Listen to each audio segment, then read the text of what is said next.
All right, real talk, Louis Vuitton just launched a lipstick that costs $160.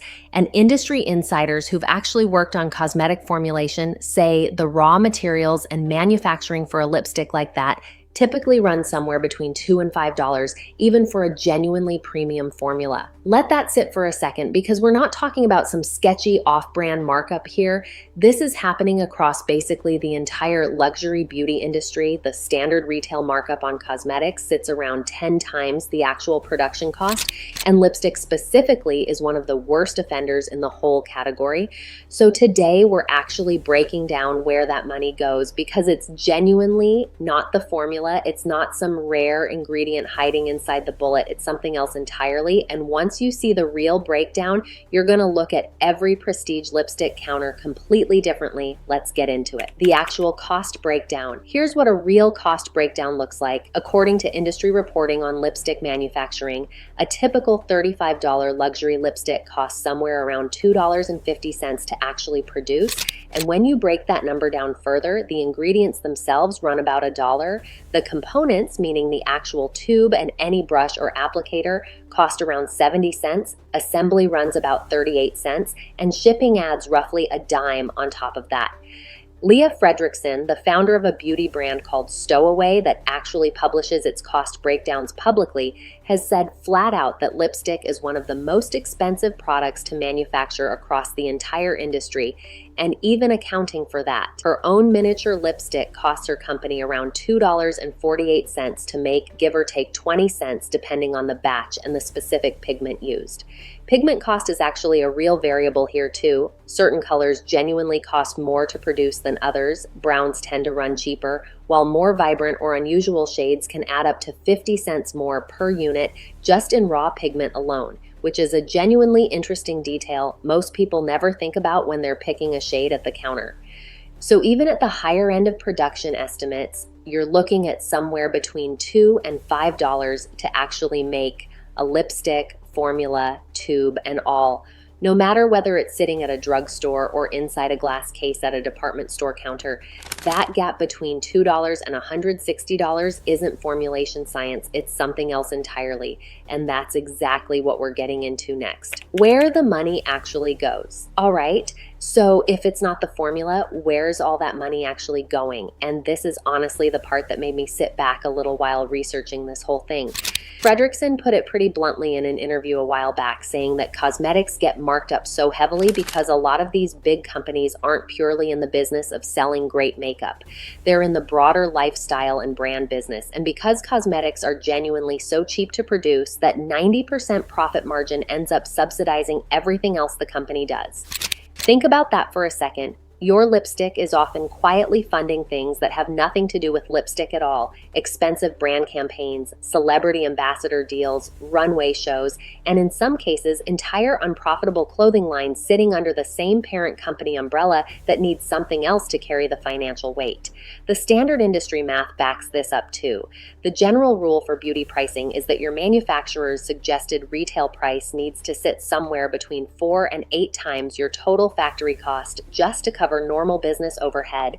And when you're selling through prestige retail environments like department stores or flagship boutiques, that markup climbs even higher to account for rent, staffing, advertising, and the retailer's own cut of every single sale. Louis Vuitton's beauty launch is actually a pretty extreme example of this in action. Industry analysts have pointed out that the pricing isn't really about what the lipstick does on your lips at all. It's about what owning that specific tube signals, the packaging, the house codes, the whole ritual of buying into that world. And Vuitton is betting that emotional pull outweighs any conversation about actual formulation cost. Real quick before we keep going, if you're into this kind of breakdown, actually tracing where your money goes instead of just trusting the packaging, this is what we do here every single day. So subscribing just means you catch the next one, no pressure. Okay, let's keep this going. The alternative model. Here's where this gets genuinely interesting though, because there's actually a company built entirely around exposing this exact math called Beauty Pie, and it runs on a membership model where members pay a monthly fee and then buy products at close to actual factory cost instead of the usual retail markup. A standard lipstick through Beauty Pie's model has been listed around $3 to $4.50 depending on the formula and shade, which the company itself has pointed out would translate to roughly a $25 retail equivalent if it were sold the traditional way through normal department store markup structures.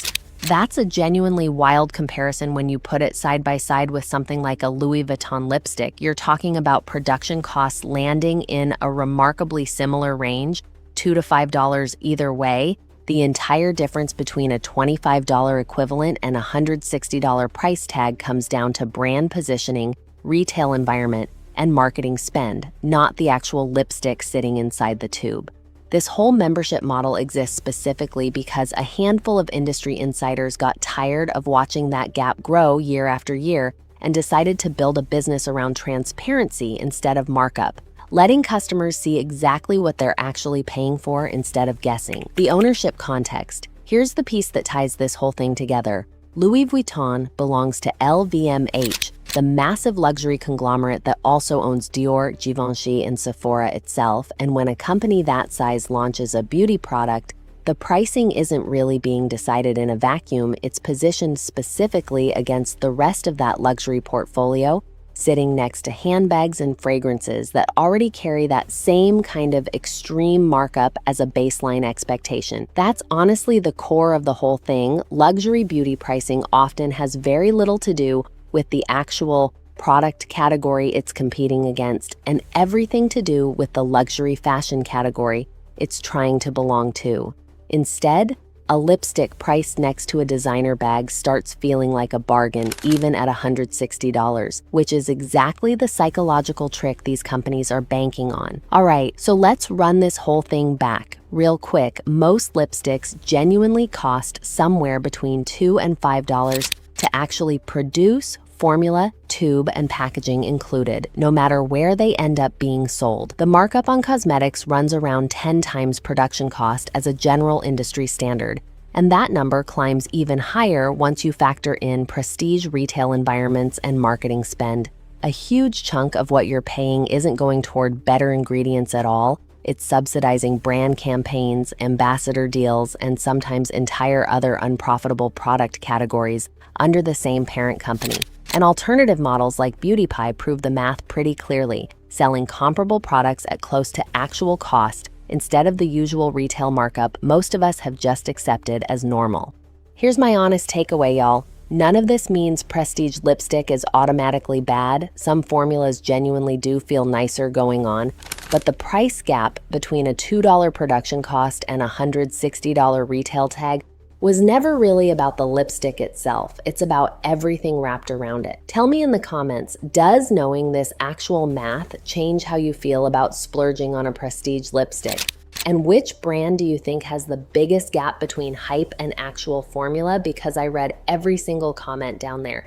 If this was useful, go ahead and subscribe, because tomorrow we're running this exact same cost breakdown on foundation, and the numbers there are honestly even more shocking than what we just covered. Thanks for watching DupeAudit. Catch y'all in the next video.